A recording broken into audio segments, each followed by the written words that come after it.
Around 10 years ago, there was a video that went viral called The Hot Crazy Matrix. And in this video, the presenter, who happened to be a divorce and criminal justice lawyer, well, he drew a chart, and on the x-axis, he assigned hotness, and on the y-axis, he assigned craziness, with the idea that as a woman gets more attractive, she gets crazier.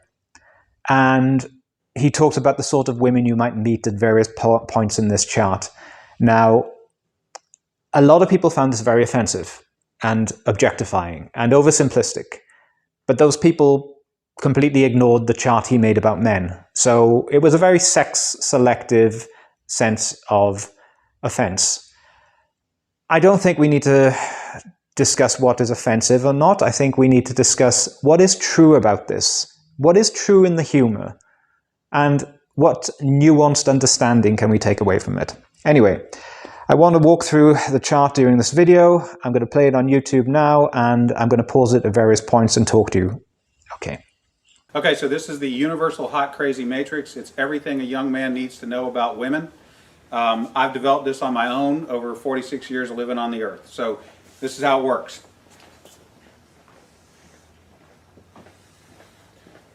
You have your crazy axis and your hot axis. Hot is, as usual, measured from 0 to 10. We're all familiar with that. Crazy is measured from 4 to 10 because, of course, there's no such thing as a woman who's not at least a 4 crazy. So guys all know what a 0 to 10 hot is.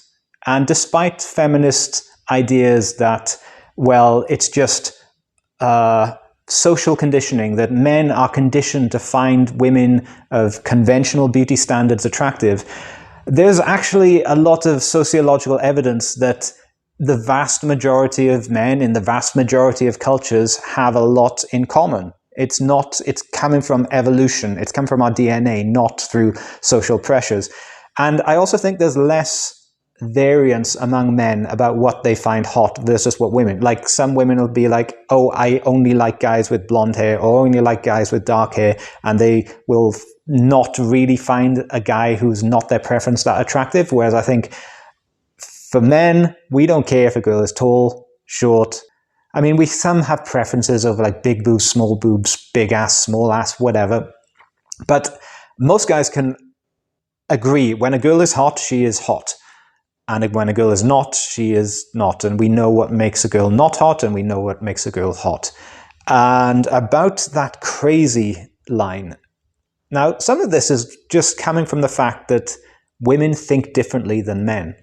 And what makes sense to us in our very, I'm not just going to say we're rational, we're more rational, but we don't engage our emotions as much when making decisions.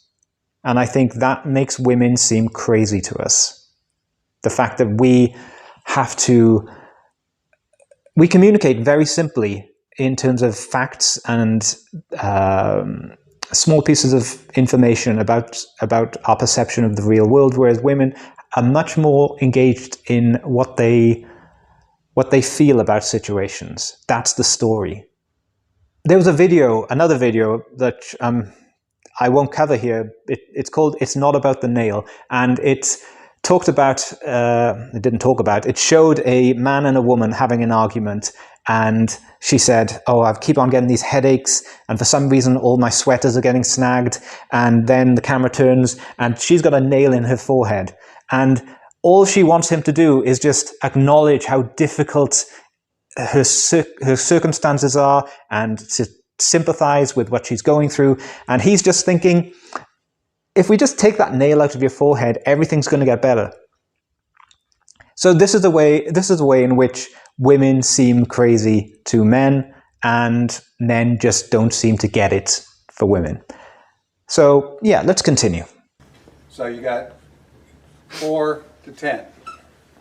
This is your hot crazy line right here. Very important that you keep in mind where the hot crazy line is. As a rule,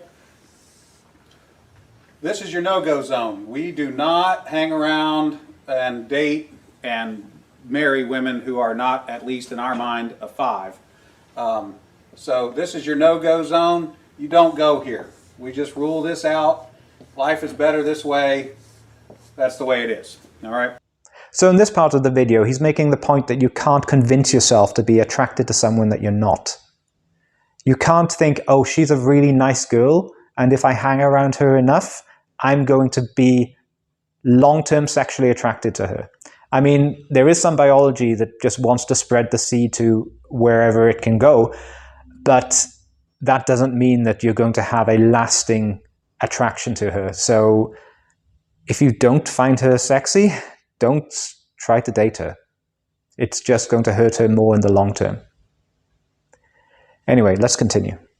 Above a 5 and to about an 8, and below the crazy line, this is your fun zone.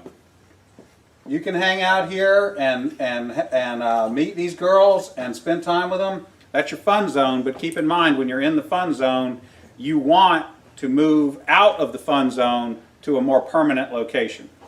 Okay? So that's the fun zone above a 5, hot, below an 8, hot, and below the crazy line. This means these are... Yeah, so this refers to short-term dating. Girls that you know you're not going to marry or have kids with or settle down with, but they're good for now.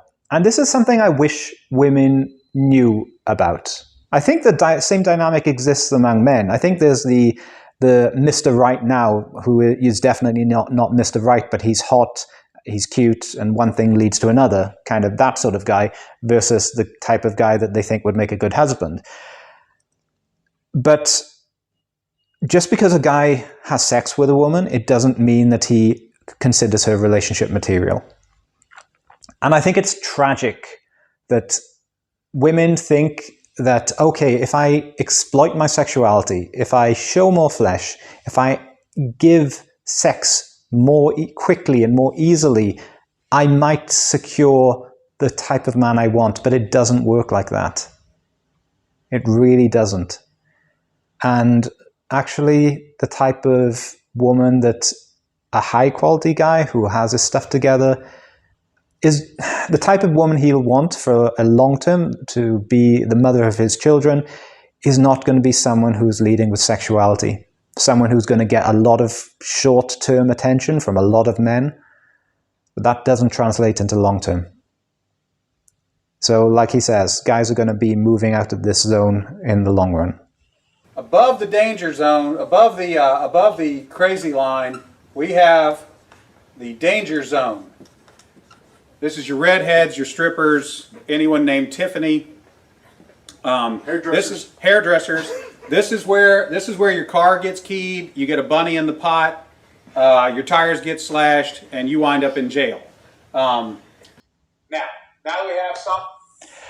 Yeah, there are definitely some very beautiful but mentally unstable women.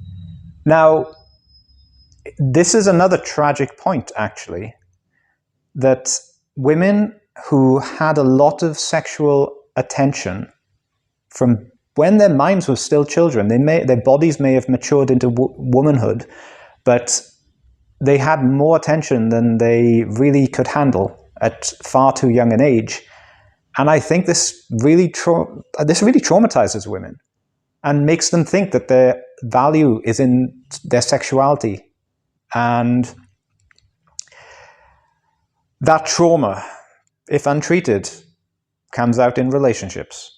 And so, like he said, your tires get slashed, your car gets keyed, your house gets set on fire, or you end up in jail for something you didn't do. I've spoken to men that this has happened to. But the sex is usually good. They view their sexuality as their identity and their only value. The sex tends to be very good. But it's not a safe person to be in a relationship with. And yeah, you can't fix them. They need to be doing the work themselves. They need to seek therapy. And most will not. So don't try to save them. And I think there was this one rule, I can't remember who said it, but call it the first commandment. Never stick your dick in crazy. You're just asking for more trouble. Anyway, let's continue. Now that we have some of the chart filled in, we got a couple more pieces to put in, but at this point, understand something. This is not a static environment. This is a situation where you have got to use this matrix over time to develop some reliable data. It's like a dope chart, okay? Because at any moment in time, any woman that you have previously located on this chart can vanish from that location and appear anywhere else on the chart. So what you have to do is over time collect some data, and once you have a cluster of data points, you can begin to consider that reliable. That is a very, very good point, because everyone is a great actor or actress in the first few weeks and months.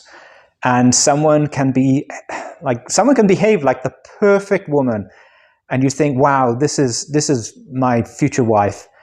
And then as time goes by, the mask slips off and you get to see who they really are.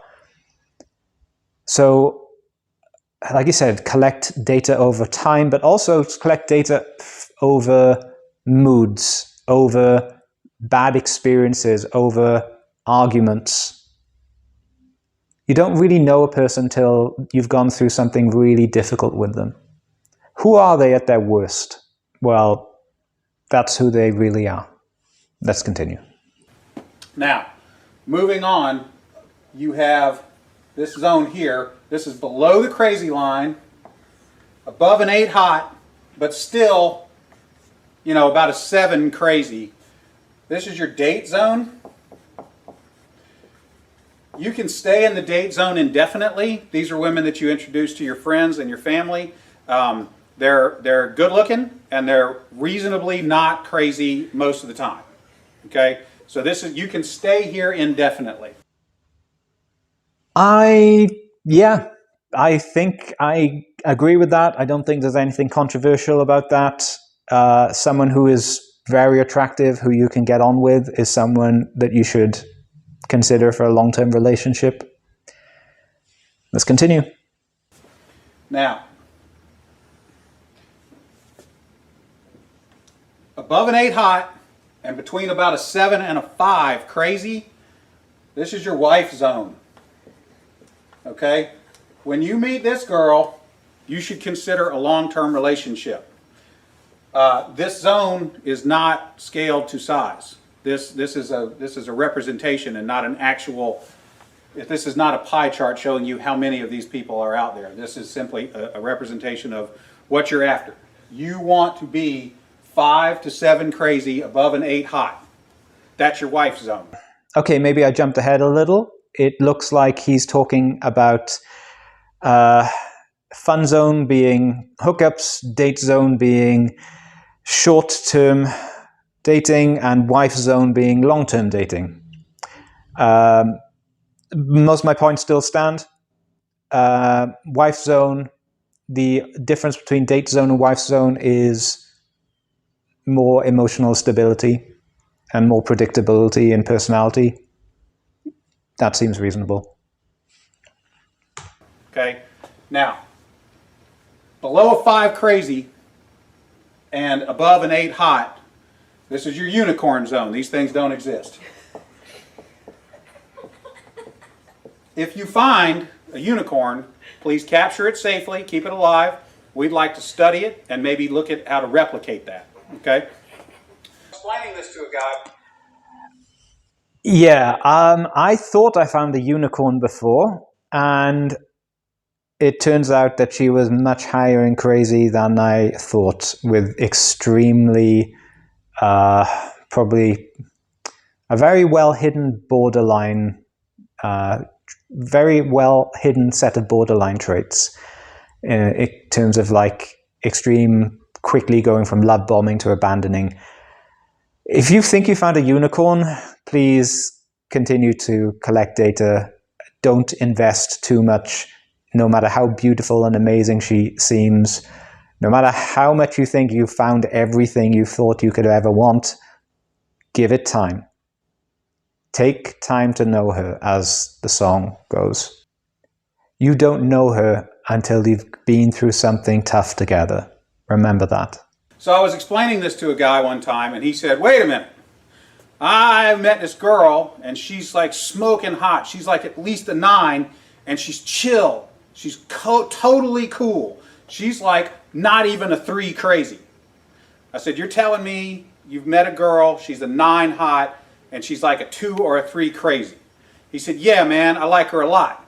I said, you should be careful. That's a dude. You're talking to a tranny.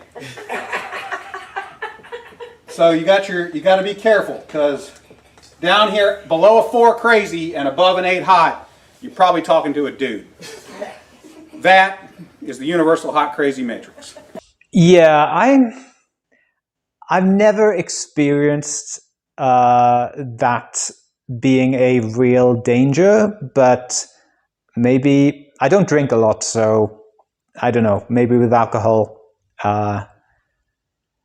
Given the controversial nature of this and the fact that I don't want my YouTube cancelled straight away, let's stop it there.